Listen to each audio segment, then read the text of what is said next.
Sir, kamusta po? Ano po yung experience mo sa akin sa Penderol? Before Okay. and after ngayon? Before, kasi sa humps lang, ganito yan. Pagka bagsak, ano na agad, may rubbing na. Dinig mo eh. Ngayon, wala na. Wala na yung rubbing pag sa humps. Salamat. Tsaka sir, nakita natin kanina yung mga himulmol. Oo. Well, yung mga kakapal eh. Ang dami. Ayun. Nandun din pala. Pwede ko pang buuin ulit eh. Salamat. Home servicing at Bulacan. Thank you, sir. Ayan Ito naging cost sa kaarabing niya, sir. Oh. Ayan po. Grabe kahit ako. Matagal ko nagpe-penderol. Bihira ako makita ng ganito. 235 naging 215. Kapal niya, no? Sa daliri ko halos magpantay.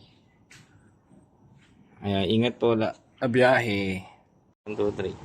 Ito yung nag-grab nung nagbiyahe kami sa T-Flex. Oh, grabe. Sa mga, yung may mga, hindi kasi patay-patay yung daan eh. So pagpapagsak siya, tumatama yung fender sa gulong. Ayan, binabak na pala yung Ayan, around yan. sidewall ng gulong. Ito yung ito na siya. Ayan, naging flakes and chips. Ayan. Ayan, okay na.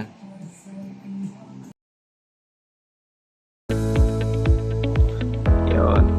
Wala nang rubbing, wala nang kaliskis, wala nang gasgas.